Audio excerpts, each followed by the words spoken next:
You need to leave right now. Ungodly of death, they rightfully! I'm calling the police! Some people will push you just to see how far you'll bend. My HOA President Carol decided to see if I would break. Her tool of choice was a master key. Her target was my truck. Her mistake was thinking I was the kind of man who breaks. It all started that afternoon, under a blistering sun that made the asphalt shimmer.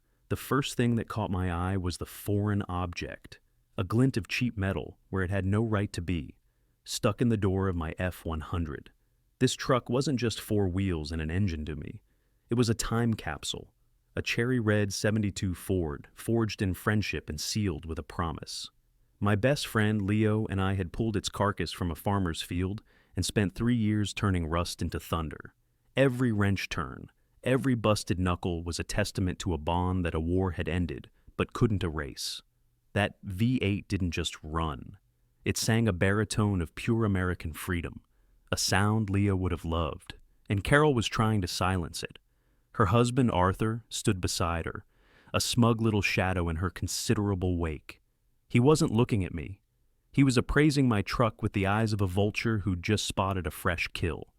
I let the screen door bang shut. It was a deliberate sound in the quiet neighborhood, a warning shot. "Having some trouble there, Carol?" I asked. My voice was even, calm. A calm that took years of training to master when all I wanted to do was roar. She turned, not with a start, but with the slow, deliberate motion of a queen addressing a peasant. "Alex, I was just about to come find you. This vehicle," she gestured dismissively, "is in gross violation of our community's aesthetic covenants. It's a classic American truck, Carol, not a violation. And it's parked in my driveway." "A driveway," she countered, her voice dripping with condescension. "That is subject to the rules you agreed to. This is not a designated hobby zone, Alex. This is an upscale community. The truck needs to be garaged or removed." "It was in the garage," I said, my patience starting to fray. "I was waxing it, or is that a violation too? Polishing my own property?" Arthur chose that moment to chime in. "The rules protect our property values, Alex. Carol is empowered by the board to take necessary action, including relocation to the impound lot." The threat was clear. "Pay our fines, follow our rules, or we take what is yours." My hands tightened at my sides. I could feel the blood pounding in my ears. I knew this wasn't about property values. It was a power play. My truck, a symbol of everything loud, proud, and individual, was a middle finger to their world of beige conformity. And they were here to chop it off. "You lay one hand on that truck to move it, and you'll be dealing with more than just a bylaw," I said, my voice dropping lower. "Is that a threat?" Carol challenged, her eyes lighting up. This was what she wanted, a reaction, an excuse. "It's a fact," I replied. "And that key you have is useless. It's a custom lock." Her smile faltered. She gave the key a hard, frustrated shove. It didn't budge. She tried again, putting her weight into it. With a dull, pathetic crunch, the key bent sideways, ruined. Silence. Her face went from pale to crimson in a heartbeat. The public failure, the defiance of her authority right in front of me, was more than she could handle. She ripped the key from the lock, and with a guttural snarl, she did something I never expected. She took her clipboard, thick with papers and self-importance, and swung it like a bat against the side of my truck. The thwack of plastic against metal was sharp and ugly. It left a long, white scar on the cherry-red fender. A wound. In that moment, something inside me went cold and still. The rage was there, but it was now a diamond-hard point of focus. This was no longer harassment. This was assault. I didn't move. I didn't speak. I just watched her. My silence seemed to rattle her more than any explosion would have. Seeing that she couldn't provoke me into a physical confrontation, she switched tactics. She grabbed her phone, her face crumpled, her voice cracked, and she put on the performance of a lifetime for the 911 operator. "Help. Please. Send help. My neighbor at 124 Chestnut, he's threatening me. He's a very large man. He's become violent. I'm the HOA president. I'm just trying to do my job, and I'm scared for my life." She hung up, a look of pure, venomous triumph on her face. She thought it was her word against mine. She thought she had just written the end of the story. What she didn't know was, I had a camera rolling the entire time, and I was about to write a very, very different ending. She thought she had won. Standing there in my driveway, phone in hand, Carol wore a look of pure, venomous triumph. She had spun her tale of a terrified woman and an aggressive man, and now all she had to do was wait for the cavalry to arrive and haul me away. She thought it was her word against mine. What she didn't know was that my camera was a silent third witness, and it had a perfect memory. The next 10 minutes were a masterclass in smug satisfaction. Carol and Arthur stood there whispering and pointing, confident in their impending victory. I just stayed on my porch, silent, letting my anger cool into something harder, something more useful. I could see my neighbor, Mr. Henderson, peeking through his blinds, his face a mask of worry. Soon, the distant wail of sirens grew into a piercing shriek. A police cruiser, then a second one, pulled up to the curb, their lights painting the neighborhood in strobing flashes of red and blue. 2 officers got out. One was a younger guy, his face all business. The other was older, with a graying mustache and the tired, patient eyes of a man who had seen it all. Sergeant Davies, his name tag read. Carol ran to them, turning on the waterworks instantly. "Oh, thank God you're here, officers," she wailed, pointing a trembling finger at me.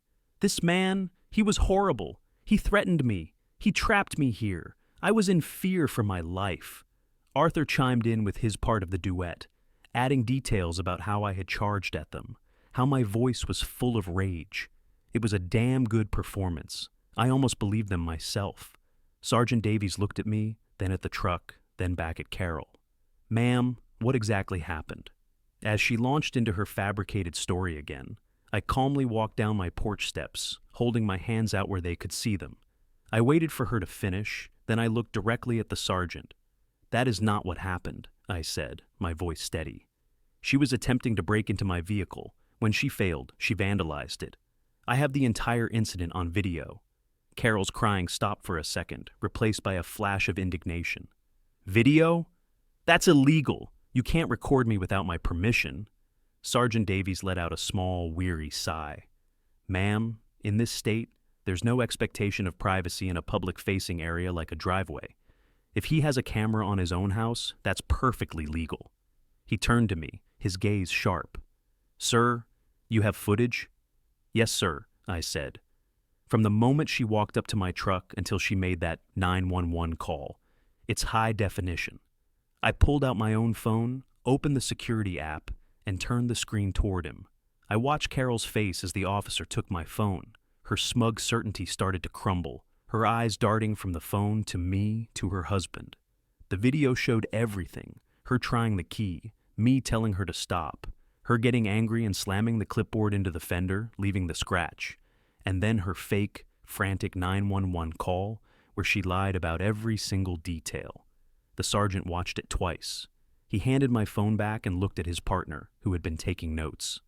The partner just raised his eyebrows and gave a slight nod. Then the sergeant turned to Carol. His friendly, patient tone was gone, replaced by something flat and cold. "Ma'am, I've just watched a video of this incident. It seems your statement does not match the evidence. What you did was file a false police report. That's a serious offense." He paused, letting the words sink in. "And it looks to me like you also attempted to unlawfully enter a vehicle and committed vandalism." Carol's jaw dropped. "What? No. I am the president of the Homeowners Association. I am empowered to—" "You are not empowered to break the law," the officer said, his voice leaving no room for argument. He pointed to her key ring on the ground. "Are those your keys?" She nodded, speechless. "We'll be taking those as evidence," he said. The younger officer picked them up and put them in a plastic bag. "Ma'am, I need you to put your hands behind your back." The color drained from Carol's face. Arthur started sputtering. "You can't do this. Do you know who I am? We have friends on the city council." The officer ignored him completely. He cuffed Carol, who was now dead silent, her face a mask of disbelief and rage. He read her rights right there on the sidewalk, next to my beautiful scratch truck. As they led her to the back of the squad car, she finally looked at me. If looks could kill, I'd be a pile of ash. The police cars pulled away. taking the queen of the neighborhood with them in a cage of her own making. Arthur just stood there, looking lost and furious before scurrying back to his perfect beige house. For a moment, I had won. Later that week, after the dust had settled and the lawyers had gotten involved, I took the F-100 out for a drive to clear my head. The scratch on the fender was a constant ugly reminder of the fight. As I was coming down the highway off-ramp, I went to tap the brakes. For a split second, the pedal felt soft. It went down further than it should, a spongy, empty feeling before the brakes finally caught, jerking the truck to a stop. My heart hammered in my chest. Just an air bubble in the line, I told myself. Old truck, needs a bleed. I dismissed it as a mechanical quirk, but a small, cold seed of doubt had been planted. It felt too coincidental. The real message came 2 days later. I came home from work to find it. It wasn't a notice from the HOA. It wasn't a letter from a lawyer. It was far more personal. One of my truck's tires, a brand new one, was completely flat. I knelt down, expecting to find a nail. But it wasn't a nail. It was a deep, angry gash in the sidewall, 6 inches long, clean and deliberate. This wasn't random vandalism. This was a targeted strike, a message delivered in the dark. My victory, my call to the police, had done nothing but escalate the war. They had failed to take my truck with rules and lies. Now they were coming for it with knives. I stood up, my mind racing back to that spongy feeling in my brake pedal. I looked back at my house, at the small, dark lens of the security camera. I had to see the footage. I had to know who I was really fighting. The sight of the slashed tire sent a jolt of ice water through my veins. This was a different language entirely. The HOA notices were bureaucratic intimidation. This was a back-alley threat. I stormed inside, my hands shaking slightly as I pulled up the security feed on my laptop. The timestamp was 2:17 a.m. There he was, a figure in a dark hoodie, face lost in the shadows, moving with a quick, deliberate confidence. He knew about the cameras. He never once looked up. He moved directly to the truck, knelt down, and in one smooth motion, drove a blade into the sidewall of my tire. As he stood to leave, his wrist turned, and for a split second, the infrared camera caught the unmistakable glint of polished gold, a large, clunky watch. The same watch Arthur wore every single day, a gaudy status symbol he was so proud of. The connection was instant and absolute. The spongy brake pedal on the highway wasn't a quirk, it was a test run, an attempt. The cold seed of doubt I'd felt that day blossomed into a terrifying certainty. These people weren't just trying to bully me out of the neighborhood. They were willing to put me in the ground. While I was processing this, the official arm of their operation went back on the offensive. Carol was out on bail in a matter of hours, a testament to the depth of Arthur's pockets. And then, the floodgates opened. It was a full-scale assault by paper. A letter arrived with a new, astronomical fine of $1,000 for creating a hostile community environment. Then another, fining me $200 for a hairline crack in my driveway that had been there since I bought the house. They fined me for unruly hedges and for the faint oil stain on the asphalt where my truck was usually parked. It was designed to be overwhelming, a relentless campaign to bleed me dry and make me feel powerless. The kill shot arrived a week later by certified mail. It was from the HOA's lawyer. It stated that I had an outstanding balance of nearly $3,000. If it was not paid in full within 30 days, the homeowners association would be placing a lien on my property. That was it. That was their endgame. With a lien, my credit would be shot. I couldn't sell, couldn't refinance. They would own a piece of my home, all because I refused to hide a truck that held the last memories of my best friend. That evening, I saw Mr. Henderson in his yard, listlessly tending to his collection of garden gnomes. He looked smaller, somehow. Frailer.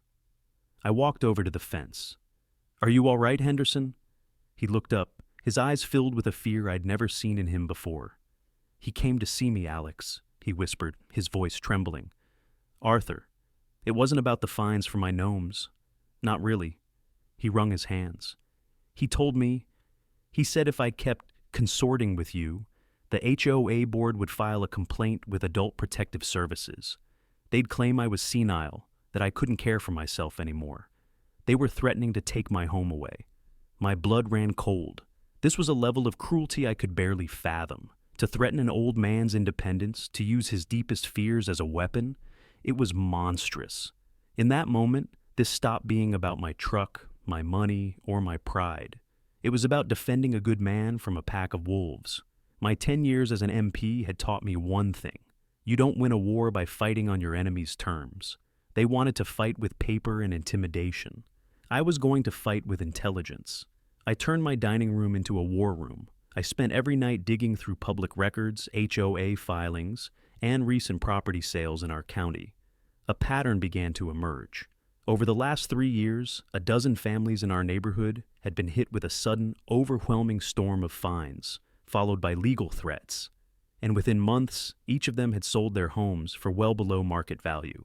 The buyer in every single case was the same, a shell company called Chestnut Holdings, LLC.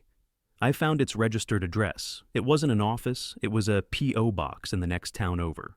The following Saturday, I sat for 4 hours in my beat-up daily driver, watching that post office. Just as I was about to give up, I saw him. Arthur? He scurried in, clutching a small key, opened P.O. Box 214, and pulled out a thick stack of mail. He stuffed it into his briefcase and scurried out without ever seeing me. I had him.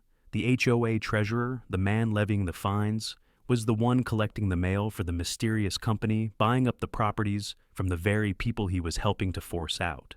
It was a clear criminal loop, but a photo of him at a post office wasn't enough. I needed to get inside his fortress. I needed to see his books. I called the one man I knew who could walk through walls, my old army buddy, Deacon. "Deke," I said, cutting right to the chase. "I need a ghost. I need you to retrieve some information, no questions asked." There was a pause, then a low chuckle. "Sounds like a party. Just tell me when and where." The plan was a Trojan horse, built from the HOA's own rulebook. I submitted a formal proposal to the Architectural Review Committee, which was just Carol and Arthur, to paint my house metallic purple with racing stripes and install a 10-foot-tall chrome statue of a bald eagle on my front lawn.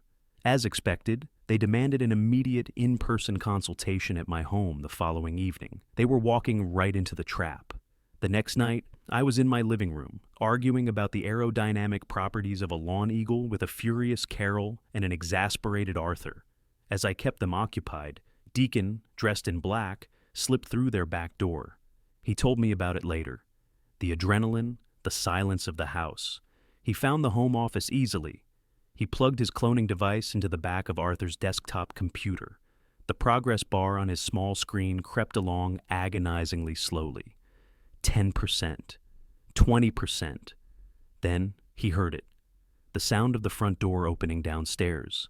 Deacon dove into a cramped coat closet, pulling the door shut just as he heard footsteps on the stairs. Arthur walked right into the office. Deacon held his breath, his heart hammering against his ribs. He heard Arthur rummaging around on his desk, muttering about a briefcase he'd forgotten. Then Arthur's phone rang. From inside the closet, Deacon heard Arthur's side of the conversation. His voice was low, conspiratorial. "Miller, it's me. Yes, I'm sure it's still confidential. The off-ramp plan is locked down. Good. Because the guy with the truck, Alex, he's becoming a real problem. We might need to accelerate things on our end. No, he won't see it coming. He'll think it's just an accident." Arthur left the room. Deacon waited, counting to 100 before daring to emerge.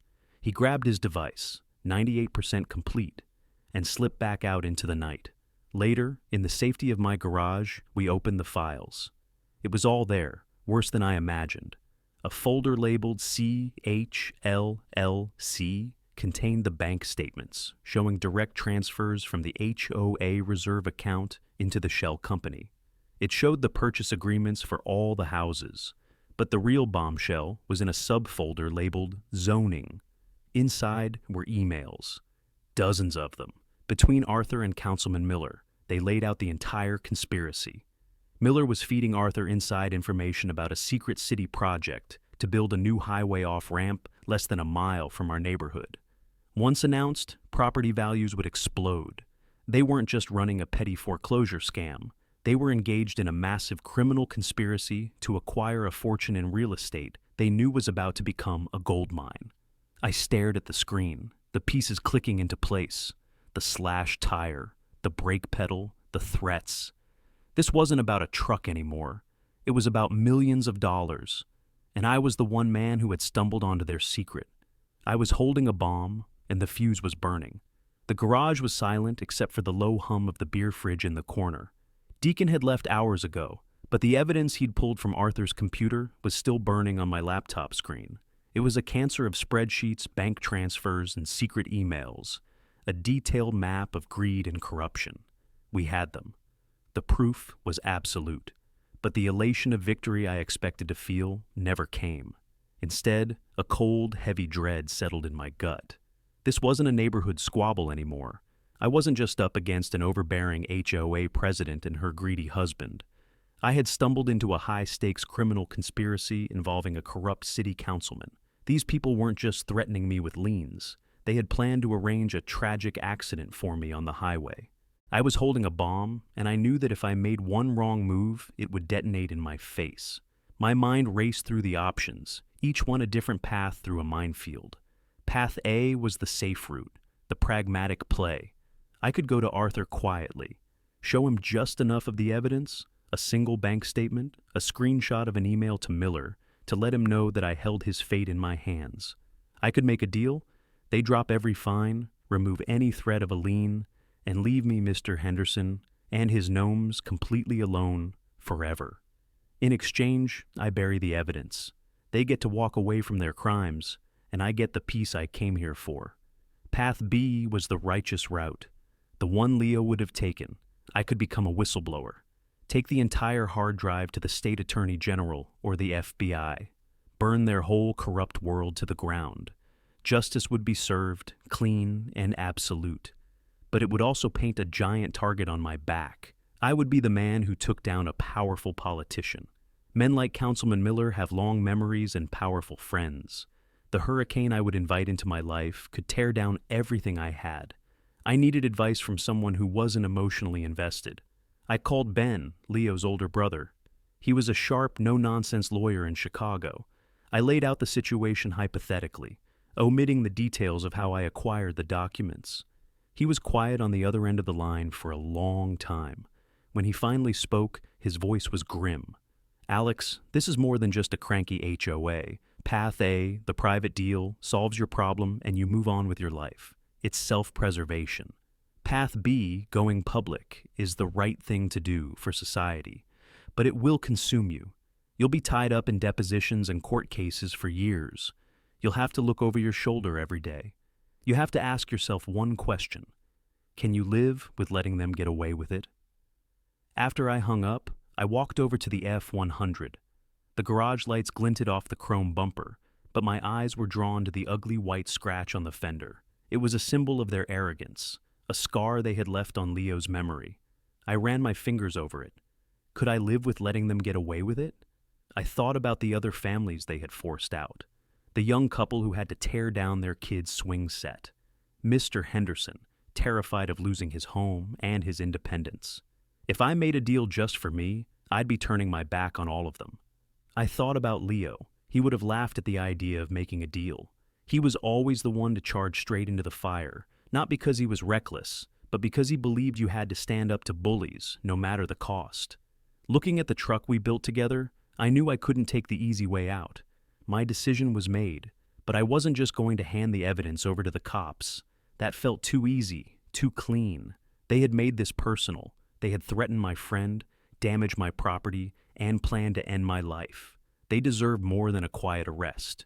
They deserved to be exposed, to be brought down by their own greed and arrogance. I was going to set a trap so perfect they would walk right into it, smiling. My mind, now clear and focused, shifted from moral debate to military strategy.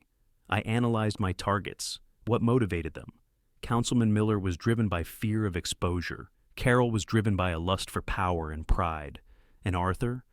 Arthur was driven by pure greed and a deep, pathetic envy. I'd seen the way he looked at my truck. He didn't admire it.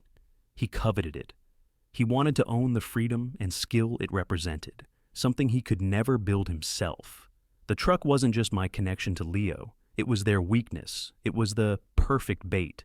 The plan began to take shape, bold and risky. I would pretend to be broken, beaten. I would put the F-100 up for sale for a price so insultingly low, $15,000, that Arthur's greed would overwhelm his caution. He would see it as the ultimate victory, a chance to not only get rid of my defiance, but to literally own it. The sale, of course, would not be real. The meeting for the sale would be the real trap. It would be a stage, and I would be the director. I called Deacon. Deke, I need one more favor. I need you to wire a room for a party. High-def audio and video, multiple angles, completely untraceable. And I need you on standby, monitoring everything. Sounds like my kind of party, he said without a moment's hesitation. Just tell me where to set up the confetti. Next, I went to see Mr. Henderson. I have a plan, I told him, and I need your help. It's a small role, but it's the most important one. I just need you to make one phone call at a very specific time. The fear in the old man's eyes was gone, replaced by a steely resolve. Just tell me what to do, son. The final piece was the location. It had to be neutral territory that I could control. I used cash to rent a small, nondescript office space in a business park a few towns over. It was perfect, anonymous, forgettable. Deacon went to work, turning the boring office into a high-tech recording studio, disguised by beige walls and cheap corporate furniture. The night before I put the sign on the truck, I stood in my garage, a hand-painted for sale sign resting against a workbench. The fear was gone, replaced by a cold, hard calm. I knew the risks. I knew this could all blow up in my face. But for the first time in months, I felt like I was in control. I was no longer reacting to them. They were about to react to me. And I was going to make sure that when it was over, everyone would know exactly what justice looked like. The sign was made. The stage was set. Tomorrow, the final act would begin. The next morning, I parked the F-100 at the end of my driveway, as close to the street as I could get it. I gave it a quick wipe down, the cherry red paint gleaming like a fresh wound. It looked beautiful and vulnerable. Then I took a deep breath and placed the hand-painted for sale sign in the window. The price I wrote was almost an insult, $15,000. For a fully restored classic like that, it was a siren song for a greedy man. I wasn't trying to attract a car enthusiast. I was fishing for a monster. I spent the day in my garage with the main door wide open, tinkering with a lawnmower, making sure I was visible, and looking thoroughly defeated. I didn't have to wait long. Around noon, I saw a familiar silver sedan cruise slowly down the street. It was Arthur. He didn't stop. He just slowed, his eyes glued to the sign. I could almost see the gears of greed and triumph turning in his head. He drove to the end of the block, turned around, and did another slow pass. Then he was gone. 2 hours later, my phone rang. An unknown number.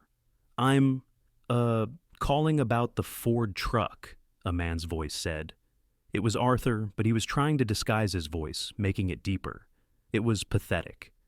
It's still available, I said, playing my part, letting a weary sigh carry over the line. $15,000? Is that price firm? He asked, unable to hide the eagerness in his tone. For a cash deal it is, I said. Frankly, I just want it gone. I'm tired of the headaches it's causing in this neighborhood, if you know what I mean. I threw the last part in as extra bait. He grunted in what I assumed was understanding. I might be interested. Where can I see it? I don't do business at my house anymore, I said firmly. Too many nosy neighbors. I have a small office I use for side work.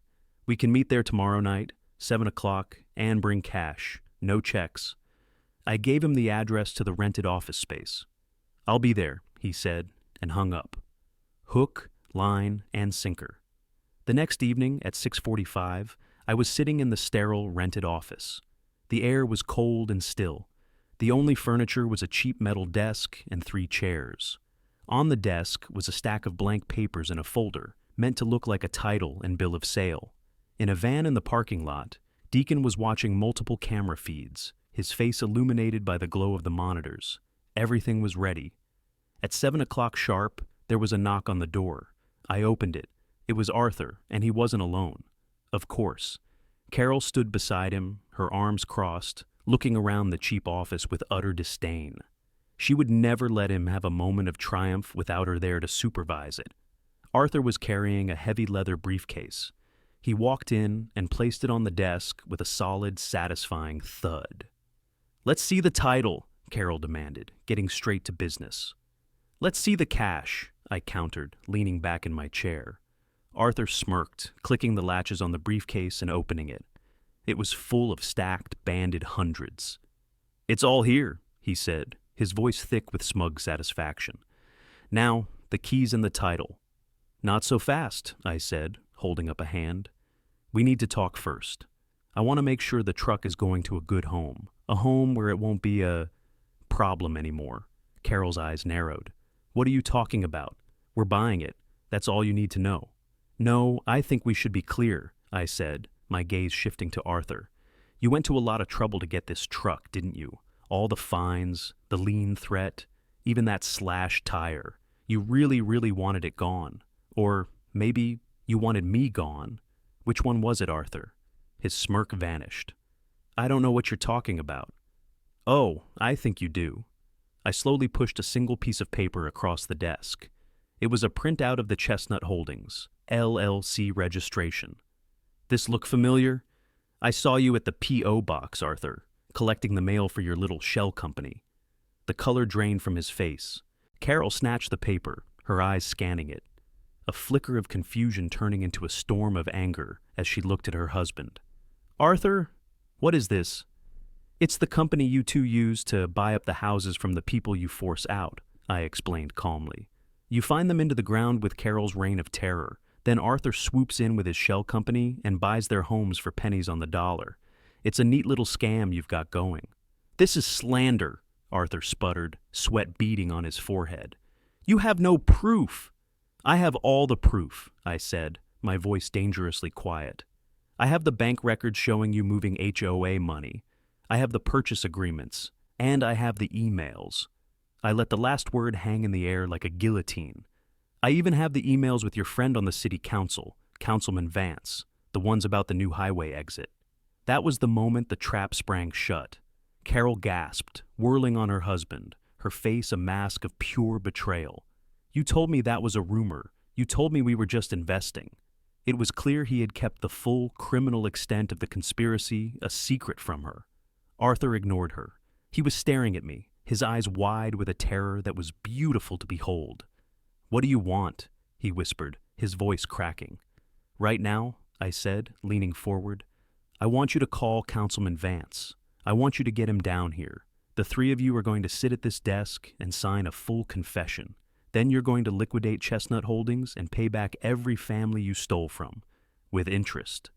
Sinking into a chair, his head in his hands, Arthur knew he was cornered. He pulled out his phone, his hands shaking so badly he could barely dial. "Vance, we have a problem, a big one. The guy with the truck, he knows everything." He gave him the address. "You need to get here, now." The 20 minutes we sat there waiting were the most excruciatingly silent of my life. Finally, another knock. I opened the door to reveal Councilman Vance, dressed in an impeccable suit, a politician's plastic smile plastered on his face. The smile evaporated the moment he saw me, saw the terror on Arthur's face and the rage on Carol's. "All right," Vance said, trying to take charge, his voice smooth as silk. "What is this? What do you think you have?" And then something unexpected happened. Arthur started to laugh. It wasn't a sound of amusement. It was a strange, chilling cackle of a man with nothing left to lose. He looked at Vance, then at me. "He thinks he has us," Arthur sneered, a terrifying confidence replacing his panic. "He thinks this is about houses and a highway exit. He doesn't understand the real plan, does he, Vance?" He turned his full attention to me. "You think this is impressive? Finding some paperwork? We knew you were a problem from the start, a former MP digging around. We knew you wouldn't just fold." He leaned forward, his eyes glinting with malice. "That slashed tire? That was a gentle tap. The real plan was for the brake lines. We had someone cut them. Not all the way through, just enough. Sooner or later, on a fast road, you'd hit the pedal and nothing. A tragic accident. No one would ever know. You were a problem we were going to solve. permanently. My blood ran cold. This wasn't just fraud anymore. This was a confession to attempted murder. Just then, the office door burst open. It was Mr. Henderson, looking terrified, but resolute, clutching a small ceramic gnome like a weapon. "Alex, I called them," he panted. "Just like you said." "The police. They're on their way." The spell was broken. Chaos exploded. Vance, his face white as a sheet, bolted for the door. Arthur, his face a mask of pure, murderous rage, let out a roar and lunged across the desk. Not for the papers, not for the money, but for my throat. Years of training took over. I moved forward to meet his charge, sidestepping his clumsy grab and using his own momentum to send him stumbling past me. As he turned, swinging a wild haymaker, I ducked under it, rising up and wrapping him in a bear hug that drove the air from his lungs. While I wrestled with Arthur, Vance was almost out the door, but Mr. Henderson, the retired mailman, stuck out his foot in a simple, perfect trip. The councilman went down hard in the hallway, his expensive suit tearing. Suddenly, I felt a sharp, stabbing pain in my side. I looked down and saw Carol, her face twisted in a snarl, stabbing at me with a letter opener she'd snatched from the desk. Before she could strike again, the door was filled by a man far bigger than I was. It was Deacon. "Ma'am," he said, his voice a calm, deadly rumble. "I suggest you drop that." The letter opener clattered to the floor. With Carol neutralized, I spun Arthur around and forced him face down on the floor, pinning his arms behind his back. He was sobbing now, a pathetic, broken sound. The wail of sirens grew into a deafening roar. 2 officers burst through the open door, guns drawn, freezing as they took in the scene, cash scattered everywhere, a politician groaning in the hallway, a hysterical woman being stared down by a mountain of a man, a sobbing husband pinned under me, and a little old man holding a garden gnome like a trophy. It was over. I looked up at the lead officer, breathing hard. "Officer," I said, "my name is Alex. These 3 just confessed to conspiracy, fraud, and attempted murder." I pointed a thumb toward the ceiling. "And it's all on camera, every last word." The moment the police burst in, the chaotic energy in the room shattered into a dead, ringing silence. For a few seconds, everyone just froze. A bizarre tableau of American justice. Cops with guns drawn, a politician groaning on the floor, a sobbing fraudster pinned under my knee, a hysterical woman being stared down by my giant friend, and a little old man in the doorway, clutching a garden gnome like it was the Holy Grail. I looked up at the lead officer, my breathing still ragged. "Officer," I said again, my voice clear and steady. "My name is Alex. My friend Deacon and I will cooperate fully. These 3, I nodded towards the pathetic heap of Arthur, the stunned Carol, and the whimpering Vance, have just confessed to wire fraud, conspiracy, and attempted murder." I pointed a thumb toward a smoke detector on the ceiling. "And it's all on camera, every last word." The officer's eyes flicked to the camera, then back to me. The professionalism kicked in instantly. The scene was secured with quiet efficiency. Arthur was hauled to his feet, a blubbering, broken man. Carol, her face a mask of stone-cold hatred, was led away in silence. Councilman Vance, clutching his arm, began complaining about his political career being over, a fact no one in the room disputed. Deacon handed the lead detective a small, encrypted hard drive. "Everything you need is on there," he said. "The complete clone of Arthur's home computer and the high-definition multi-angle recordings from this room, timestamps and all. Enjoy the show." The months that followed were a blur of legal proceedings. The evidence was, as the prosecutor later told me, an absolute slam dunk. The video from my driveway, the data from Arthur's computer, and the crystal-clear recording of their confessions in the office. It was an ironclad case. The state's attorney and the FBI had a field day unraveling the web of deceit Arthur and Vance had woven. The sentences came down 9 months later. Arthur, as the primary architect of the fraud and for conspiring to have me killed, received a 15-year sentence in federal prison. He wept when the verdict was read. Councilman Vance, for corruption and conspiracy, got 7 years and a lifetime of public disgrace, his name becoming a local shorthand for political rot. And Carol, for her role in the fraud, the assault with the letter opener, and for filing the false police report that started it all, was sentenced to 5 years. Her reign as the Queen of Chestnut Drive was officially over. The story made the local news, and the fallout was immediate. Chestnut Holdings, LLC, was seized, its assets frozen. A court-appointed receiver was tasked with liquidating everything, and a team of forensic accountants tracked down every family that Arthur and Carol had bullied and defrauded. Within a year, checks were mailed out, paying back every dollar they had lost, with damages. Our disgraced HOA was formally dissolved in an emergency meeting held in the community clubhouse. In its place, a new, simpler association was formed. When it came time to elect a new board, someone nominated Mr. Henderson for president as a joke, a tribute to his bravery with the gnome and the well-timed trip. To everyone's surprise, the nomination was seconded, and he was elected by a landslide. He tried to quit, of course. "I just want to be left alone with my gnomes," he protested. But no one would let him. His first and only official act as president was to pass a single bylaw, Article 1, leave each other alone. The neighborhood began to breathe again. Kids' toys started reappearing in yards. Someone put up a basketball hoop. The sterile perfection was replaced by the messy, beautiful reality of life. For me, peace was harder to find. The legal battles were draining. The cut on my side from Carol's letter opener healed into a thin, white scar, a permanent reminder of how close things had come. For a long time, I felt a jolt of anxiety every time a silver sedan drove down my street. The knowledge that people I shared a fence with had calmly plotted my death was a poison that took time to work its way out of my system. One Saturday, months after the sentencing, I knew it was time. I walked into my garage and looked at my truck. It still wore the wounds of our war, the long white scratch from Carol's clipboard, and a shallow, ugly dent on the hood where a pipe had fallen on it during the brawl in the warehouse. I spent the entire weekend working. I started with the dent, tapping it out gently from behind with a hammer and dolly, feeling the metal slowly return to its original shape. Then, I turned to the scratch. I sanded it down, carefully, methodically, until the ugly white gash was gone, leaving only smooth, clean steel. I applied the primer, let it cure, and then, with the focus of a surgeon, I laid down the fresh coats of cherry red paint.